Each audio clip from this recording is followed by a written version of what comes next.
This was Lewis Hamilton's reaction after losing the race of his life for a shocking reason. Oh no, no! But that's nothing compared to the day they made Schumacher cry like a child. These are the most emotional moments in Formula One, starting with this Grand Prix that marked Schumacher's career forever. In the 2000s, Ferrari was fighting to end a long title drought in Formula One, and Schumacher was the team's biggest hope. That's why, when the Italian Grand Prix came around, no one was more determined to win than Schumacher. But the season was anything but easy. And the back marker's in the way. Can he do it? Yes, he's done it. A brilliant move there, either side of Zonta, and Hakkinen brilliantly takes the lead of the Belgian Grand Prix. Mika Hakkinen was leading the championship and putting pressure on the German driver in every race. Then, at Monza, Schumacher delivered the perfect weekend. He took pole position and won the race, cutting the gap between them to just 2 points. A Ferrari victory is always monumental, but this one was even more special because of what happened afterward. When Schumacher went to the post-race interviews, everyone expected to see him smiling with joy after such an incredible result. But what happened next took everyone by surprise. I'm not sure if you're aware, but this is your 41st victory, which puts you in equal second all-time with Ayrton Senna. Do those records mean a lot to you? Yes, it does mean a lot to me. Sorry.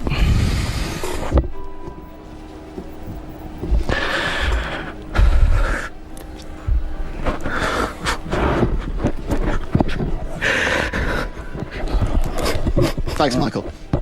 Schumacher completely broke down in tears. It turned out that victory held a very special meaning for him. This was the day he surpassed his idol Ayrton Senna in the number of victories, a legend in Formula One history. Many people might not remember, but the German driver raced against Senna at the start of his career. They shared intense moments on and off the track, becoming close friends. So it's very likely that, in that moment, countless memories and emotions were flooding his mind. Moreover, until that day, he had never stopped to imagine that he would surpass Senna, and even more heartbreaking, that his idol wouldn't be alive to witness it. So it's easy to understand why he was left speechless. But the most incredible part of it all was seeing Mika Hakkinen, his biggest rival, comforting him during such an emotional moment, while Ralf Schumacher, his brother, seemed unsure of what to do. But this wasn't the only time Schumacher broke down in tears. Just weeks before the 2003 San Marino Grand Prix, the Schumacher brothers received devastating news. Their mother was gravely ill, so they had to travel immediately to be by her side. Seeing her in such a critical state left them emotionally shattered, and all they wanted was for the race to go smoothly so they could return home as quickly as possible. But what they didn't know was that from that day on,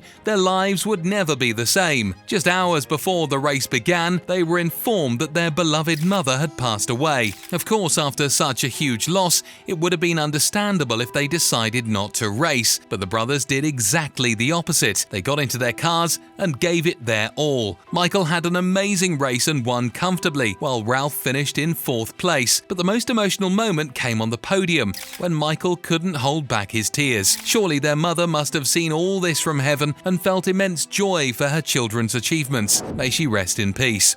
Let's be honest, this is one of the most powerful stories of resilience in Formula One. The day Lewis Hamilton lost the race of his life in a devastating way. It all happened in 2016, when Hamilton was just a few steps away from winning yet another world championship. There were only 6 races left, and no one seemed closer to the title than him. So, when the Malaysian Grand Prix started, Hamilton was feeling confident. Even though he faced car problems throughout the weekend, he managed to surprise everyone by leading the race. But unfortunately, things started to go wrong. During the race, Hamilton kept a good pace, staying focused despite the difficulties. But almost at the end, the worst happened. The engine of his car caught fire.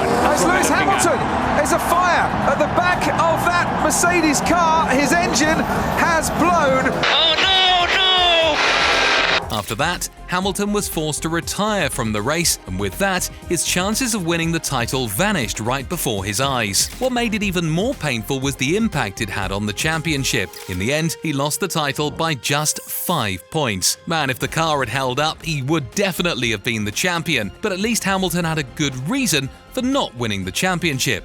unlike this other driver who, even after doing everything perfectly, ended up losing the race for a heartbreaking reason. During the 2008 championship, Felipe Massa from Ferrari and Hamilton from McLaren were by far the favourites, but from the very beginning their rivalry was intense, so much so that the winner would be decided in the final race, and Felipe Massa had an extra reason to win. The race was going to take place in his hometown, Sao Paulo, Brazil, and all his family and friends would be there cheering for him. Because of that, from the qualifiers to the final race, Massa's performance was off the charts. He dominated the track the entire time and showcased all his talent, so when he crossed the finish line in first place, everyone went wild. His family and fans celebrated so loudly that it became one of the biggest moments of the race, but that happiness didn't last long. In fact, it didn't even last a minute, because right after, Hamilton, who was in 6th place, managed to gain a position and finish the race in 5th. And that gave him enough points to pass Felipe Massa and win the Grand Prix. Never before had a victory been so brief, and it's clear in the tears of joy that quickly turned to sadness. We know Hamilton didn't do anything wrong, but we understand why Massa's heart was broken. Still, he accepted the defeat like a champion, and as the great warrior he is, he thanked all his fans for the support he had received over the years. I would have been even wrong with the embassy, but anyway, thank you. And let's be honest, he deserved that title just as much as Hamilton. But undoubtedly, one of the most emotional moments in Formula One was the tragic accident of Niki Lauda. In 1976, Niki Lauda was preparing for another challenging race, but fate had other plans. When the big day arrived, the weather in Nürburgring was awful and the track conditions were terrible. So much so that Niki tried to convince the organisers to postpone the race, but unfortunately, no one listened to him. And what happened afterward made it clear that this was a huge mistake. During the race, Lauda made a miscalculation while trying to adapt to the slippery track and ended up crashing hard into the barrier. The car caught fire instantly, and the scene was truly heartbreaking. But the worst part was that another driver, unaware of the accident, entered the corner and collided with Lauda's car, making everything even more tragic. Niki ended up trapped in the wreckage, which made it harder for the emergency team to get him out. And although he managed to escape from the burning car, he suffered horrific burns on his head and hands and had to deal with the toxic fumes that affected his lungs. Despite all the pain, Niki survived, and even more surprisingly, he overcame it all to return to racing shortly afterward. It's no wonder he's still considered a legend of Formula One today. But this moment is even more emotional. Imagine working so hard and finally achieving your dream of winning Formula One, but not living to raise the trophy. That's what happened to Jochen Rindt. He made his mark in Formula One in a way no one could have imagined. Jochen had already won several races and even the title at the 24 Hours of Le Mans, including some major races with Ferrari. But his journey in Formula One was far from easy. Despite all his talent, Jochen had to fight hard to gain recognition, but he didn't give up, and in 1969, he finally got the chance to race in Formula One. From the very start, he showed that he was something special. Jochen drove for Team Lotus and amazed everyone with his incredible skill. Even Graham Hill, one of the biggest names of the time, was shocked by his talent. Jochen was so in tune with his car that in just 1 year, he was already competing for the championship. But what was most shocking was how incredible his performance was from the start. He won 5 of the first 8 races, giving him an almost unbeatable lead. But fate was cruel. Just days later, Jochen's friends and fellow competitors Piers Courage and Bruce McLaren tragically passed away in racing accidents. This left Jochen so shaken that he seriously considered quitting Formula One. After all,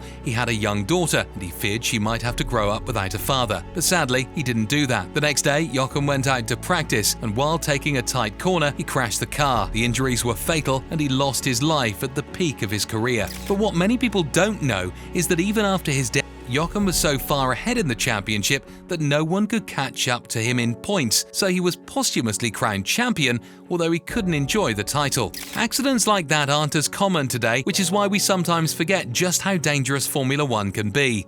Just like on that day when what seemed like a normal race ended in a tragic way. It all happened in 1982 during the Belgian Grand Prix. As always, Gilles Villeneuve was confident behind the wheel of his Ferrari, giving his best in the qualifiers. But as the race was about to end, the unexpected happened. Gilles was pushing hard with the final set of tyres, trying to set the best time possible. Then he collided with another car in such a horrific way that his Ferrari flew into the air, flipping violently. The impact was so devastating that the wreckage of his car covered the entire track, leaving everyone in a state of panic. Afterward, Gilles was rushed to hospital, but despite the doctor's efforts, he was seriously injured and passed away 7 hours later. This loss overshadowed the entire championship, and during that weekend the drivers were inconsolable. And even though life went on, the world of Formula One would never be the same for its fans.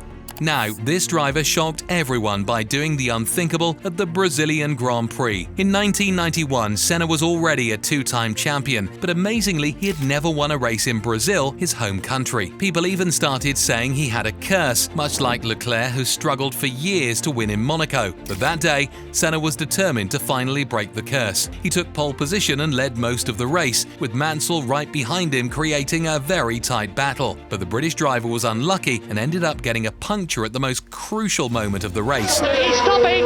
Mansell out! Oh! For the second